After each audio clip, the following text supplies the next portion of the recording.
Assalamualaikum, nama saya Afza Maisara binti Kamara Azmi. Nombor metrik 30 DLS 22F1013. Nama saya Aida Faizah binti Salain dan nombor metrik saya 30 DLS 22F1062. Nama saya Putri Siti Sarah Muhammad Fairuz, nombor matrik 30 DLS 1056. Saya Nika Milana Zuhar, nombor matrik 30 DLS 22F1063. Hari ini kami akan membentangkan tajuk pengaruh peradaban pendudukan Jepun. Objektif kami ialah mengkaji perjuangan rakyat menentang pendudukan Jepun, mencerahkinkan maklumat tentang perjuangan rakyat semasa pendudukan Jepun, menilai perjuangan rakyat semasa pendudukan Jepun ke atas negara kita. Pengenalan. Pendudukan Jepun di Tanah Melayu bermula pada 15 Februari 1942 sehingga 12 September 1945. Pendudukan di Tanah Melayu dan Singapura berlangsung selama 3 tahun 8 bulan. Pendudukan Jepun ke atas Tanah Melayu adalah kerana desakan perkembangan perindustrian dan ketenteraan yang berlaku di Jepun. Jepun mengambil tindakan ke atas negara-negara Asia yang kaya dengan bahan mentah untuk keperluan perindustrian dan juga ketenteraan. Walaupun tempoh masa pemerintahan Jepun ke atas Tanah Melayu adalah singkat, Jepun telah menguasai politik, ekonomi dan juga sosial Tanah Melayu di Tanah Melayu.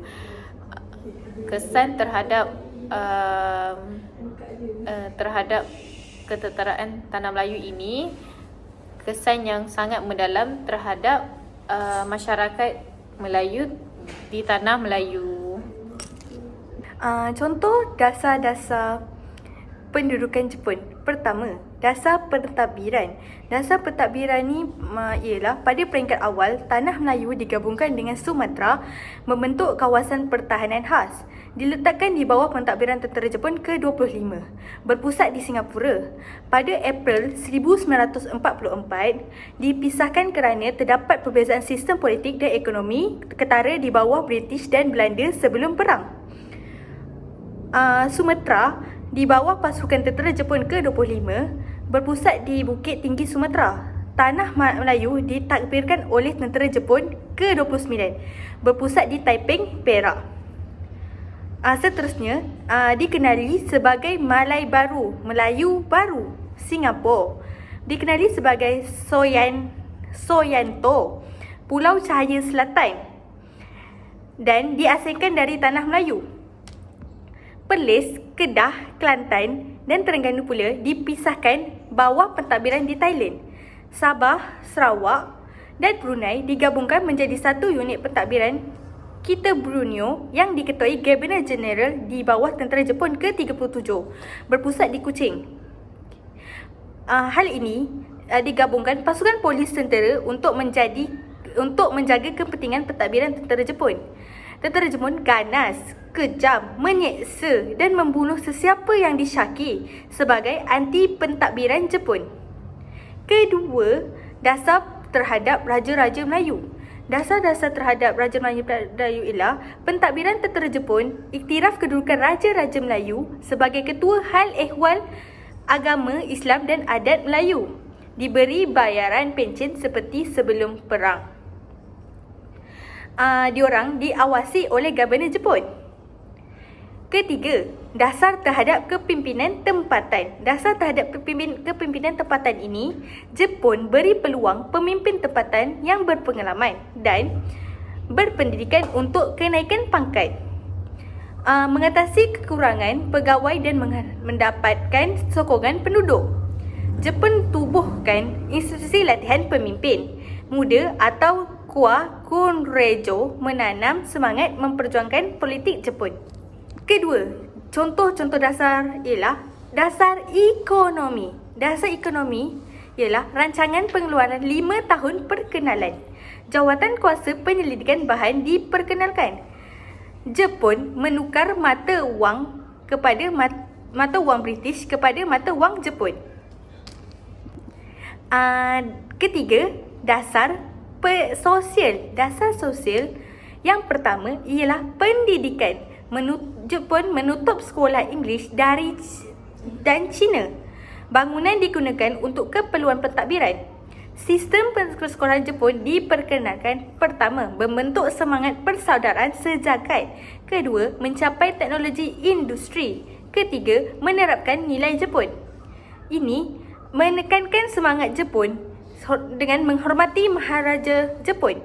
Pengajaran bahasa Jepun dijalankan. Dan perhimpunan sekolah bermula dengan menghadap arah negara Jepun dan nyanyian lagu kebangsaan Jepun. Pegawai agama diminta sampaikan hal yang diputuskan oleh tentera Jepun dalam kelas agama di masjid dan surau. Masjid digunakan untuk sokongan dasar Jepun. Kedua, sikap Jepun terhadap agama. Jepun sangat menghormati agama Islam dan adat Melayu. Tidak campur tangan dalam adat resam tempatan. Jepun membuat kelas pengajian Al-Quran dan sekolah agama diteruskan untuk kita belajar. Majlis agama negeri ditubuhkan. Persidangan agama Islam diadakan Singapura dan Kuala Kangsar. Ketiga, catuan dan penghasilan makanan. Jepun mengarahkan rakyat untuk membuat penghasilan makanan seperti menghasilkan tempe daripada biji getah. Last sekali, layanan Jepun terhadap penduduk. Jepun beri layanan yang berbeza mengikut kaum. Seperti kaum Melayu, Cina, India dipaksa menjadi buruh. Ramai terkorban akibat kekurangan makanan dan ubat-ubatan, kerja berat dan pelbagai jenis penyakit. Contohnya, kaum Cina, Jepun menyeksa mereka kerana Jepun beri layanan teruk kepada orang Cina kerana permusuhan daripada Perang Cina-Jepun. Oleh itu, orang Cina dipaksa bayar wang sebagai hukuman penentangan mereka. Faktor cabaran, propaganda. Penggunaan slogan seperti semangat Asia dan Asia untuk orang Asia melambangkan semangat anti penjajahan barat. Sumber bahan mentah, keperluan perindustrian ekoran pembaharuan Meiji dan operasi ketenteraan Jepun. Strategik ketenteraan, membuka laluan penguasaan Jepun, penguasaan telaga minyak di sementara. Kesan-kesan, terdapat 3 kesan iaitu kesan politik, kesan ekonomi dan kesan sosial. Kesan politik membentangkan tentang kejayaan orang Jepun menduduki tanah Melayu, meyakinkan para penduduk bahawa orang Asia mampu menentang orang Barat yang dikatakan sebagai kuat dan terpengaruh. Hal ini disebabkan oleh slogan yang dibawa tentera Jepun iaitu Asia untuk Asia. Kesan ekonomi pula, perdagangan antara tanah Melayu dan dunia luar terputus disebabkan peperangan. Kekurangan barangan penggunaan dan makanan terutamanya beras mengakibatkan ekonomi dan taraf hidup penduduk merosot. Masalah kekurangan bekalan makanan diatasi oleh Jepun dengan menjadikan bidang pertanian sebagai kegiatan umum. Masalah kekurangan wang cuba diatasi oleh pemerintahan Jepun dengan mencetak duit pisang atau wang pokok pisang. Kesan sosial, pihak Jepun telah menutup sekolah Inggeris dan menumpukan pelajaran bahasa Jepun. Ini adalah salah satu usaha untuk mereka mengubah identiti penduduk tanah Melayu. Penyebaran budaya Jepun ke atas penduduk tanah Melayu dilakukan melalui nyanyian dan muzik. Lagu kebangsaan Jepun, Kimigawa, diajar oleh murid-murid di sekolah. Solusi, gerakan anti-Jepun di Sarawak dan Sabah. Pemberontakan Jestron dikenali sebagai pemberontakan Double Team. Diketuai oleh Albert Kewok melancarkan serangan terhadap pejabat pentadbiran balai polis dan kemudahan tentera di Raja Jepun. Disember 1943, Albert Kewok menyerah diri dan dihukum mati. Operasi Semut, operasi peninjauan oleh unit khas Z Australia, kepakaran anggota tempatan dan selok-belok.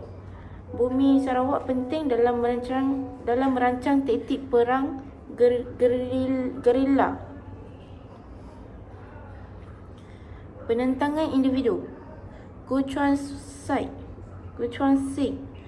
Lion of Malaya, menyebarkan risalah anti-Jepun secara teratur, menghadiri sidang akhbar tentera Jepun dengan menyamar sebagai wartawan, mensabotaj landasan kereta api, ditangkap oleh Kepetai akibat dikhianati. Shibal Kategasu, seorang jururawat yang berani membantu mangsa perang dan gerila anti Jepun di Perak. Force 136 Kedah, gerila Melayu Kedah.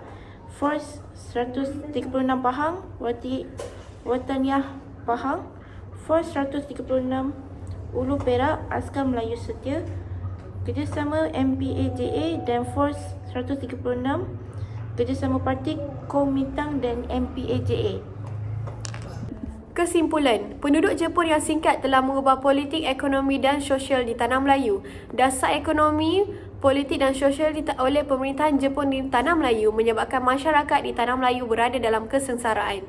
Pengalaman hidup di bawah pemerintahan tentera Jepun telah menyumbang kepada semaraknya semangat nasionalisme Melayu dan pengalaman pentadbir di bawah Jepun menyedarkan mereka supaya menjaga kepentingan tanah air seterusnya membawa kepada kesedaran untuk menuntut kemerdekaan.